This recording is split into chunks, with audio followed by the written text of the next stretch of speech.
Bill and Melinda Gates' divorce has brought up the whole subject of gray divorce. What is gray divorce?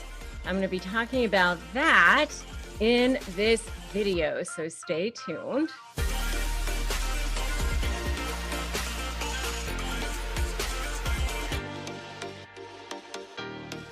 Hi, I'm Rebecca Zung. I'm an attorney. I am a narcissist negotiator and an author.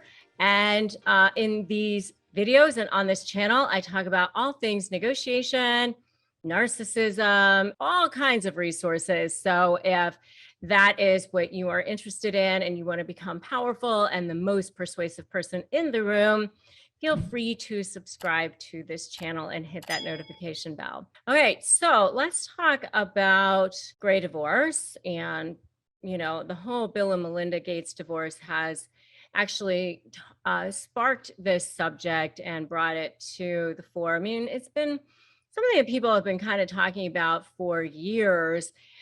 And I actually I did a divorce for two 91-year-olds. You know, I represented a guy who was 91 and he actually had a 91-year-old girlfriend, by the way. It was a pretty interesting situation. And, you know, his wife had a stroke and caused her to just not be very nice. That was really basically the only thing that had happened to her. And she just had started to be really super mean. And he just decided, you know, I just don't want to live my life like this anymore. So he had a 91-year-old girlfriend. They were all living in this sort of really nice, posh, high-end assisted living place. And the only reason he was actually trying to get a divorce was because his 91-year-old girlfriend didn't want her children to know that she was dating a married man. It was pretty funny. The whole situation was interesting to me because, you know, it made me realize is like, it doesn't matter how old you are. We're all just people.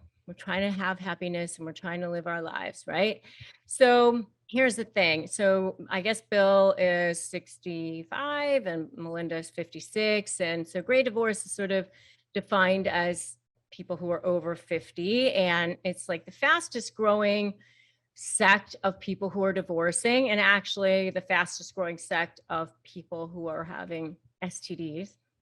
Another little fun fact for you. And so what's happening, I think, is that people are living longer. You know, back in the day when they came up with this whole till death do us part thing, whenever it was, thousands of years ago, you know, I think people were dying when they were 30. Maybe they got married when they were 15 and they were dead by the time they were 30. I don't know. I think until the turn of the century, people didn't live until they were, you know, as long as they are now. I mean, even up until 40 years ago or something. I mean, the average age of death was what, 65, 70, 75.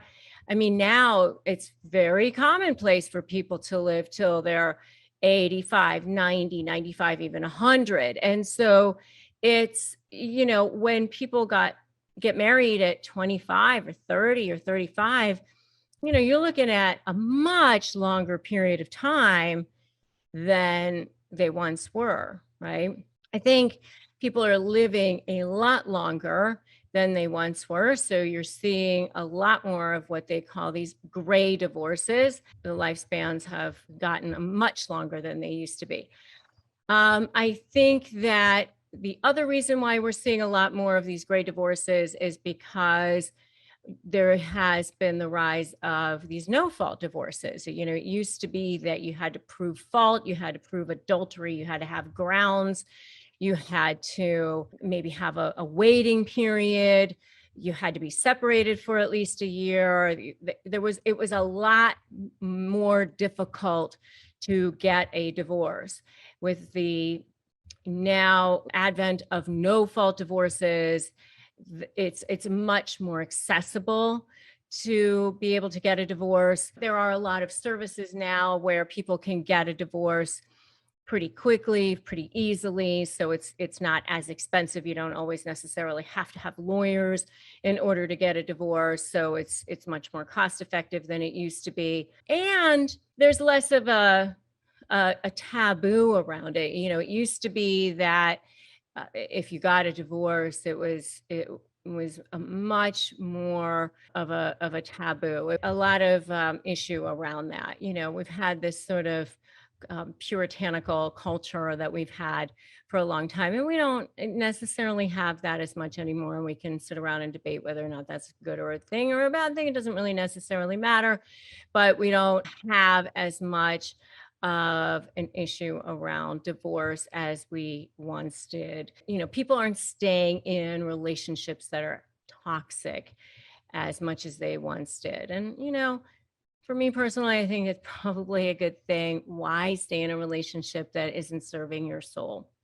That's the way I look at it. But hey, and I think also people aren't staying in relationships when, once the children are gone. I think a lot of times that people stay in relationships because, the children are there, they're raising their families, they've got this life that revolves around all of that.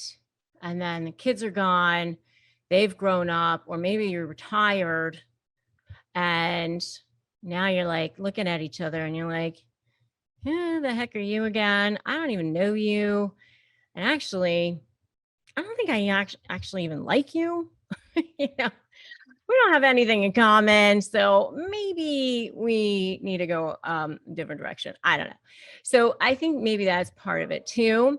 So I think those are all a lot of the reasons why you see this gray divorce on the rise now. And so that's what gray divorce is. Gray divorce is people who are older, who are getting divorced. And that's why I think it's on the rise now. I think Melinda are very much an indication of that. There's a perfect example of a couple that, in the 50s, you never would have seen a couple like that even think about getting a divorce. I mean, especially, we've seen lots of reports of him cheating and all that sort of thing. That's the exact kind of couple that in the old days, she would have just been looking the other direction and had to grin and bear it and smile through it. So nowadays, not so much.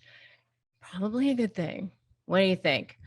So, and I have some other videos on Bill and Melinda's divorce and what she's getting and all that sort of thing. You can definitely check that out. And I'd love to know what your thoughts are on gray divorce and whether or not you think it's a good thing or a bad thing. Go ahead and comment below. If you like this video, give it a like, give it a share, and feel free to subscribe to this channel and hit that notification bell. And you are also welcome to grab my free Crush My Negotiation prep worksheet. It's an ebook, 15 pages, lots and lots of great information in there. If you are getting ready to negotiate with a narcissist or with anyone, you definitely want to grab it.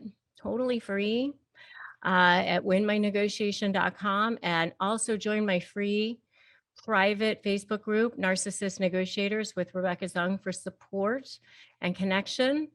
I would love to see you in there. And remember, today is a great day to start negotiating your best life as always. And I'm so glad that you're here, and I will definitely see you in the next video.